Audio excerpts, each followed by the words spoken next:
ये western UP के reason में इनके गवर्नमेंट क्या करना चाहती है? देखिए, बीजेपी नहीं हटेगी तो पॉल्यूशन नहीं हटेगा। पॉल्यूशन हटाने के लिए बीजेपी हटाना जरूरी है। अगर उन्होंने 11 साल में कुछ काम किया होता तो हमारी हवा अच्छी होती, एयर क्वालिटी बेहतर होती, एयर क्वालिटी इंडेक्स बेहतर होता, हमारी नदियां जो खराब हो गई जिसका बीओडी सीओडी डिजोल्व ऑक्सीजन खराब है, पैरामीटर्स वो बेहतर होते, हमारी जमीन जो खराब हो रही है पॉल्यूशन से नुकसान जमीन को हो रहा है, किसान का नुकसान हो रहा है, वो बेहतर होता। इनको तो ये बताना चाहिए था कि 11 साल में इन्होंने क्या काम किया है और 10 साल होने जा रहे हैं यूपी की सरकार में, इन्होंने क्या काम किया पॉल्यूशन को बेहतर करने के लिए, या हम एयर क्वालिटी को बेहतर करते, क्या किया आपने ऑटोमोबाइल सेक्टर में, ट्रैफिक मैनेजमेंट में, इंडस्ट्रियल, उसको आपने किसी को सपोर्ट नहीं किया। आप बेपना कंस्ट्रक्शन कर रहे हैं जिसकी वजह से इतने बड़े पैमाने पे नुकसान हो रहा है। और फिर जब प्राइम मिनिस्टर ने कहा था कि हम गंगा साफ कर देंगे, आज गंगा के पैरामीटर्स क्या हैं? जैसे पहले थे वही पैरामीटर्स हैं। जो गंगा से जुड़ने वाली नदियां हैं वो सब गंदी हैं, सब पॉल्यूशन से भरी पड़ी है, पॉल्यूटेंट्स हैं उसके अंदर बहुत ज्यादा, सब नाले जोड़े हैं। और जितनी भी इंडस्ट्री बीजेपी की है, बीजेपी के लोगों की जितनी भी इंडस्ट्री है वो कोई भी एनवायरमेंट डिपार्टमेंट के पैरामीटर्स को नहीं मान रहे हैं, सीधा सीधा अपना वेस्ट वाटर सीधा नदियों में भेज रहे हैं। सर अपने सवाल क्या है आपके राय? वही सिचुएशन है, क्या कहेंगे? अपोजिशन पार्टी को सेटल करना चाह रहे क्या? मैं जब शामिल था कार्यक्रम में, सरकार बनती है, सरकार जाती है, लेकिन पॉलिटिकल लीडर्स का, पॉलिटिकल वर्कर्स का हैरेसमेंट नहीं होना चाहिए। ये सभी पॉलिटिकल पार्टी के लोगों को सोचना चाहिए।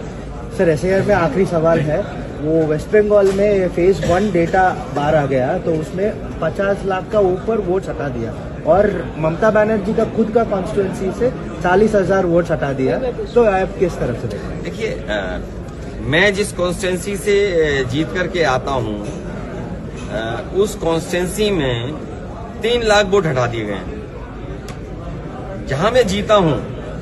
इसीलिए मैंने कहा कि बीजेपी जहां पर हारती है, जहां पर बीजेपी हार रही है वहां वोट हटा रही है बीजेपी,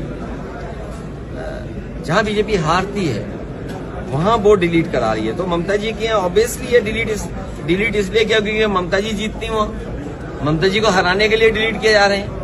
मैं अपनी कॉन्स्टिट्यूंसी का बता सकता हूं कि जो डिलीट होने वाले वोट हैं वो लगभग 3 लाख वोट हैं। अभी मैं आपको बताता हूं, जस्ट देखिए, this is Farrukhabad, 3 lakh vote खत्म होने जा रहे हैं। Kannauj district parliament constituency 2,86,000। जिस कॉन्स्टिट्यूंसी से मैं जीत के आया हूं वहां पे 2,86,000 वोट कम का डिलीट हो रहे हैं। और मैं आज आपसे कहता हूं, आजमगढ़ जो सबसे स्ट्रांग कॉन्स्टिट्यूंसी है हमारी,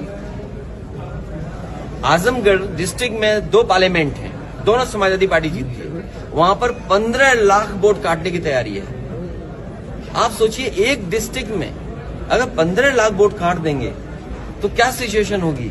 तो जो ममता जी कह रही हैं वो ठीक कह रही हैं, और इलेक्शन कमीशन की जिम्मेदारी ये बनती है कि बोर्ड बनवाएं और इतनी ट्रांसपेरेंसी तो हो कि जो मैपिंग ऐप है, जो डेटा इकट्ठा कर रही है वो कौन सी कंपनी है, इतना तो हमें पॉलिटिकल लीडर्स को जानना चाहिए। कहीं ऐसा तो नहीं कि मैपिंग ऐप वाली कंपनी ने इलेक्ट्रल बॉन्ड दिए हों बीजेपी को, और अगर इलेक्ट्रल बॉन्ड दिए होंगे उस कंपनी ने तो उस कंपनी से कैसे उम्मीद करोगे फेयर काम कर रहा है। इतना तो आप और हम सब समझते हैं बात को। सर, केसीआर जी का फेडरल फ्रंट